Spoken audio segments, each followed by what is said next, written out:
yo. Oh, snap. I have this long list of spices and sauces. Okay, what's good, y'all? I decided to do double duty and just record this second video right now because it's a really good one, and I think that it could be relevant at a time like this for people who are shifting, who have been shifting, or who just need some, or who would appreciate some insight as far as this situation. So the title of this video is called Not Able to Cook? Grab These. So these are certain vegan foods that are available to you if you are currently in quarantine or if you are social distancing.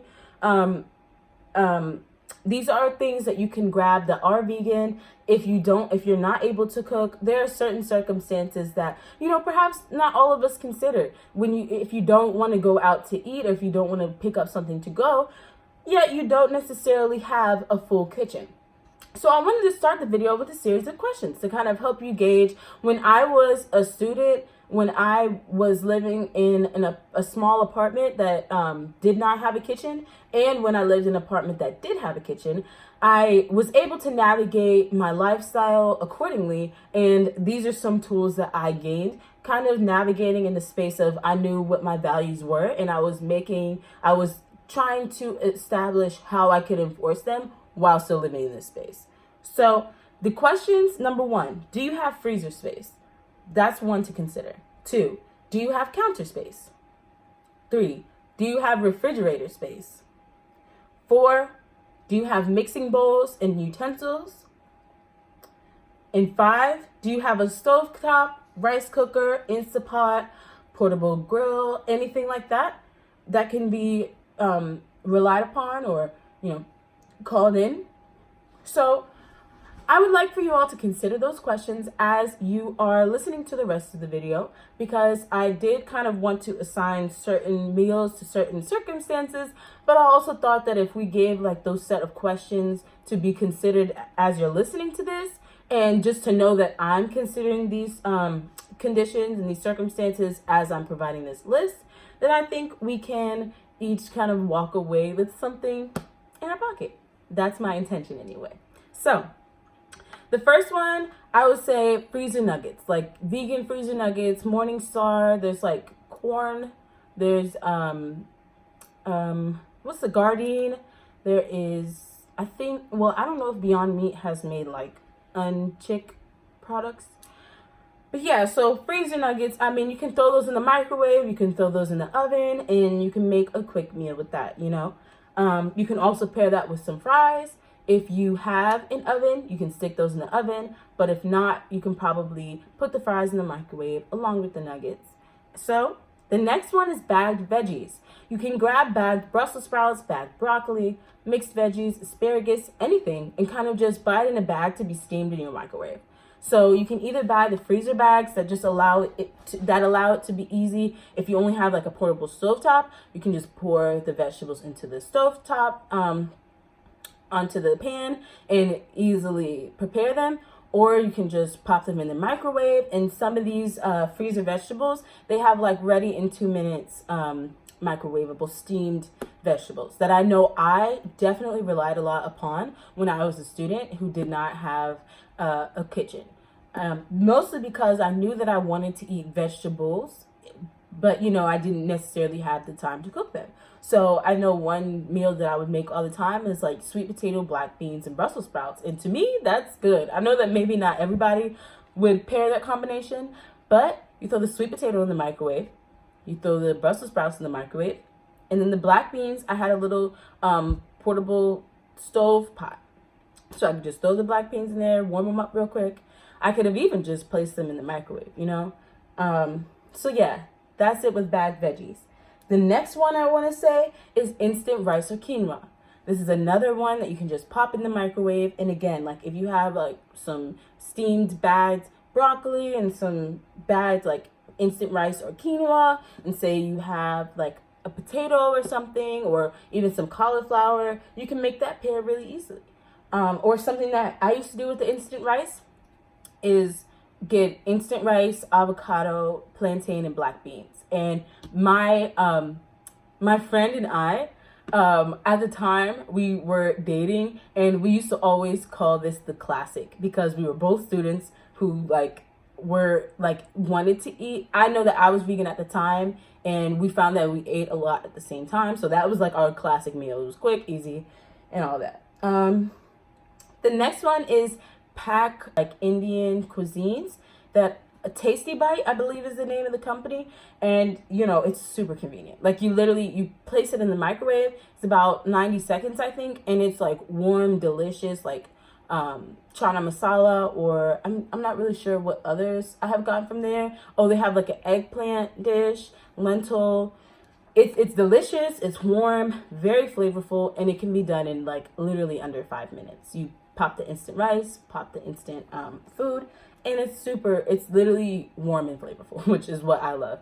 Because I know a lot of times that's what I wanted in a short amount of time. Next, there are these packed Asian noodles. Like you will see like I know at Harris Teeter, when I was a student, I used to go to Harris Teeter a lot, and there are like these peanut satay bowls, like the microwave ones where you like have the noodles in the pack, and you microwave the noodles, then you pour the sauce, and you pour the peanuts, and give it a little mix it. That is also flavorful, delicious, and quick. One of my go-to meals, because I know I didn't want ramen, which I actually have. Oh, okay, I have that on here. I didn't necessarily want ramen, but I did want some like quick noodles. So those really helped me a lot. The next one is cereal, of course, right? But it's really helpful for when you wake up in the morning. I think that a lot of us may be familiar with this, but it's great for a breakfast. It's great for a late night snack. You can grab granola and pair it with some fruit, or you can just grab some regular cereal to eat with milk or eat dry in a bag, like say if you're on a go.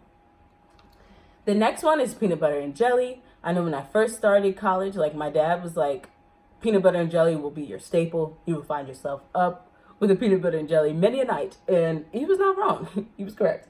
So, but remember that you can do like mandarin preserve, you can do strawberry preserve, blueberry preserve. You know, it doesn't have to just be peanut butter and grape jelly. It can be almond butter, sunflower butter, crunchy peanut butter, you know.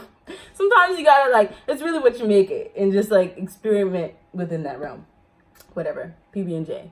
Great snack, great breakfast, great lunch. Sometimes great dinner. Okay, then there is salad. So you can grab salads in a pack. You can just grab lettuce and like mix together. But this is one of those considerations of like, do you have a mixing bowl and utensils? Okay, and I also asked about counter space, because like if you have a mixing bowl and utensils with a little bit of counter space, you can toss up a salad, you know. And let me think what I like to add in my salads. I like to add like nuts and seeds, like sunflower seeds, pumpkin seeds, almonds, maybe cashews, and then I usually use kale as a base. Sometimes I add like apples, stuff like that. You can get creative with your salads. Then the next hack that I actually learned from Sweet Potato Soul is microwaving a sweet potato. I believe it's when she was pregnant, and it was one video she made, and she was like, I'm gonna give y'all some recipes, but it's hot as heck in here and I'm pregnant, so the oven is not gonna get turned on. Like, she let us know. She was like, we're not using the oven today, okay? So we're gonna pop the sweet potato in the microwave. And that, to me, I was like, damn, I didn't even know. Okay, real quick, I'm gonna wrap it up because my camera died, and that is fine. That's time to wrap it up. So I was saying, jarred sauces and canned beans. Big for making like quick meals that are flavorful. Like if you get canned chickpeas, or you can even get dry if you have bowls to do soaking. I recommend that. It's better for digestion. However, if you don't have that, and if you want something quicker, because you would have to soak overnight or for like at least like 4 to 6 hours, you can grab canned chickpeas. And then look, if you grab a jar of curry sauce, a jar of jerk sauce, sweet and sour, tomato, anything like that, those are quick and easy to add. You know, at that point, you kind of just have to add spices, and sometimes not even that. Like curry, you can add with chickpeas, or even like potato. And then jerk, you can also add with chickpeas, black eyed peas, eggplant, I really love. Sweet and sour, you can do like tofu with sweet and sour sauce, with some red beans and rice noodles. You can do the nuggets, the freezer nuggets. You can throw some sweet and sour sauce on there. And then tomato sauce. You know, you can make yourself a quick pasta, maybe even a pizza, maybe even some chili. Like I always have tomato sauce on deck, always. Then I wanted to wrap up the video. Oh, snap. I have this long list of spices and sauces. Okay, I'm gonna wrap up the video by 3 like key points and then 3 tips. So the 3 key points: 1, buy spices. Please buy spices. Even if all you have is a microwave, you need to have a spice cabinet or a spice shelf or a spice bucket, something, because this will really add to your flavorful and the flavorful element, and it will add to you actually being fulfilled when you're done eating. It can give you that taste of nostalgia that you want.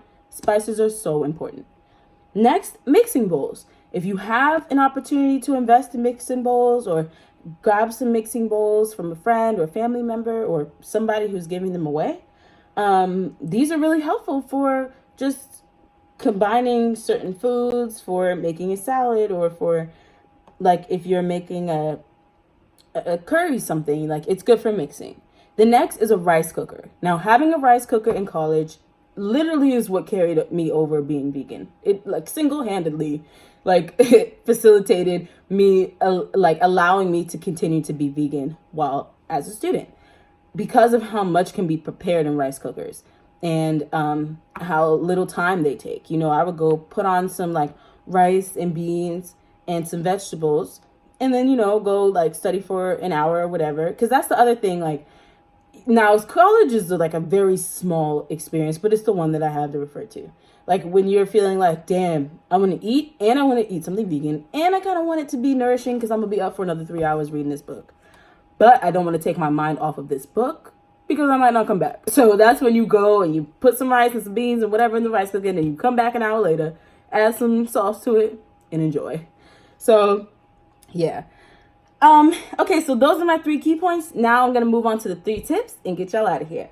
The 3 tips: number 1, have a plan. When you are going grocery shopping or acquiring your groceries in whatever way you choose, have a plan for what you want to eat, the meals you want to eat, the snacks you want to eat, certain times of the day, and be real with yourself about what you like to eat. And don't feel bad about getting a bunch of that. Like, if you know you only like a certain amount of things, you don't necessarily have to experiment just for the sake of experimenting. You know, have a plan when you're shopping, and that will allow you to maximize your groceries, or not shopping or acquiring, or however you engage with this practice. So, second, don't rack up on just snacks. This is a big mistake that I made when first going vegan. I thought about all the times that I would be snacking or what I would eat in front of other people, you know, when I had temptations and stuff. But I was not putting as much consideration into filling meals. And so that's really important. Don't just rack up on snacks. Number 3, check Asian food markets, because I know that there are like freezer samosas. I used to really love those and make those a lot. Also, there's a large variety of fruit and produce. So those are my 3 tips, definitely. And then I have this large list of spices and sauces that I would recommend to spicing your stuff up. But I'm going to put that in the bio below. So thank you all so much for watching. Once again, I hope you enjoyed this video. If you did enjoy, make sure to give it a thumbs up and subscribe if you feel that you would want to do that. Otherwise, I hope you all have a beautiful day. Remember to walk in your joy and remember being you.